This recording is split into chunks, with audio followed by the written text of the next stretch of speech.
During the night of June 20th, 2025, and the morning of the 21st, southern China was struck by an extreme weather system that triggered a nationwide emergency. Fueled by an upper-level trough and a shear line, the system unleashed relentless torrential rains over the Guangxi province, marking the beginning of an unprecedented chain of floods that would go on to affect millions across the country.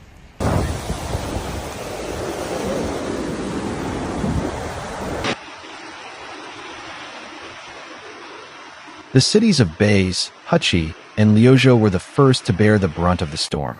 In Beis, the downpour overwhelmed the Yujiang district, turning streets into stagnant waterways and rendering most major roads impassable. In Liuzhou, entire neighborhoods were submerged and traffic came to a standstill.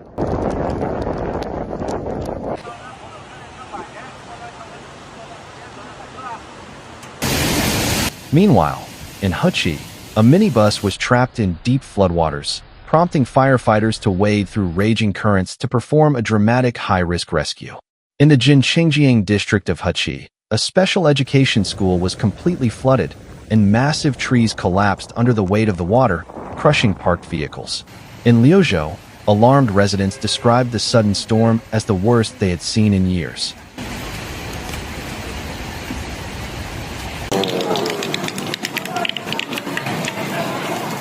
Schools were closed, businesses shut down, and daily life was replaced with the anxiety of survival. One of the most critical points was recorded at the Pinglin Reservoir in Sikhin City, Linyun County, where a staggering 238 millimeters of rain fell in just 24 hours. This was only a preview of what followed: sudden and sharp rises in river levels, including the Longjiang, Doliu, and Rongjiang, which rose by 2 to 9 meters within hours, surpassing safety thresholds at 9 different monitoring stations. In response, authorities issued yellow and orange hydrometeorological warnings.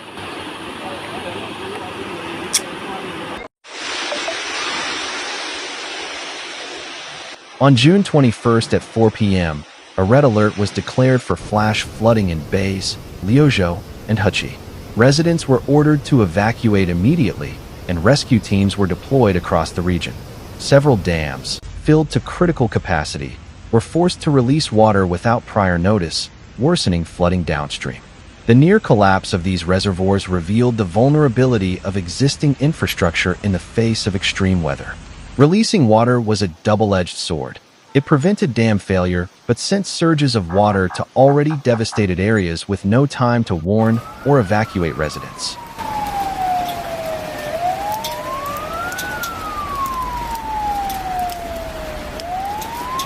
This triggered a chain reaction, turning roads into rivers, homes into isolated islands, and schools into emergency shelters.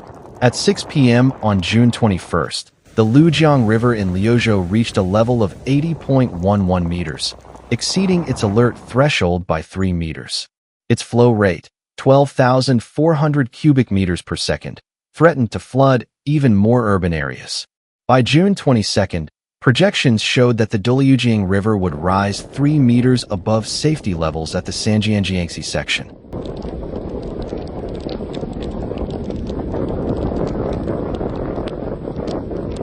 Simultaneously, rainfall intensified in cities like Luofu and Lely, where totals reached 158 and 131 millimeters, respectively. Guangxi's meteorological department warned that the rains would persist through June 27th, possibly accompanied by severe thunderstorms and dangerous winds, increasing the risk of landslides, collapses, and additional flooding. As Guangxi buckled under the storm, the Hunan province faced its own disaster. The city of Jiangxi was hit with 516 millimeters of rain in just 24 hours, more than London typically receives in 4 months.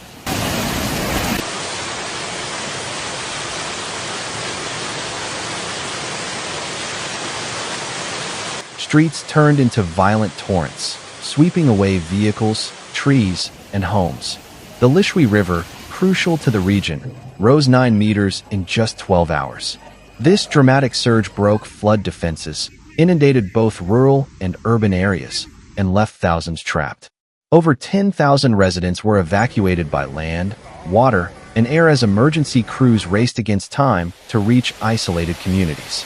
Numerous districts lost power due to structural damage and the threat of electrocution.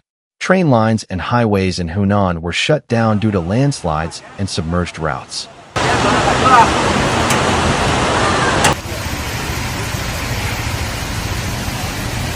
Telecommunications were knocked out in several rural areas. The provinces of Hunan, Hubei, and Guangxi were placed under red alerts for heavy rain and potential flooding. The storm system remained active and was expected to persist for at least 48 more hours, posing new threats to provinces like Anhui and Hunan. The human toll was heartbreaking. Stories like that of Joe Wei, a local shop owner who lost everything, echoed across the region. I saw the water rush past the sidewalk in minutes. I grabbed my backpack and phone and ran. I had to leave everything else behind, he said.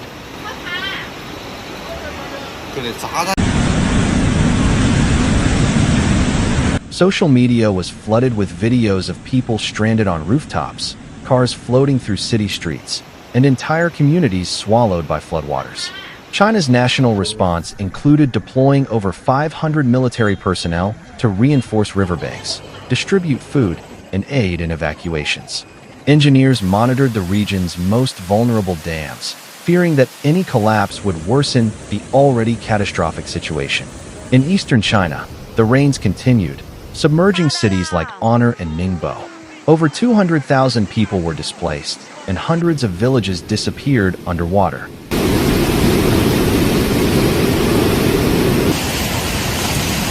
Images of mothers weeping on balconies, children held tight with water up to their chests, and farmers mourning their drowned crops painted a picture of national tragedy.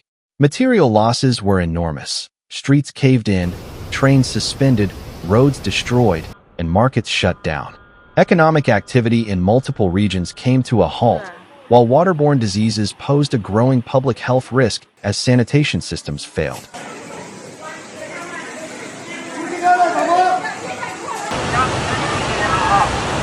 Experts agreed that this crisis was fueled by record-breaking rainfall, unplanned urban sprawl, deforestation, and climate change. Unchecked runoff from paved surfaces and loss of natural vegetation amplified vulnerabilities in cities like Hangzhou, now facing threats never seen before. Amid the chaos, solidarity emerged. Volunteers formed human chains to deliver aid. Rescuers vowed to fight for our people, as helicopters airlifted trapped individuals and community shelters housed thousands of displaced residents. But the danger hasn't passed.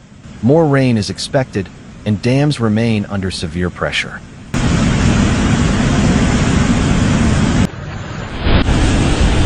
Reconstruction will take months, if not years.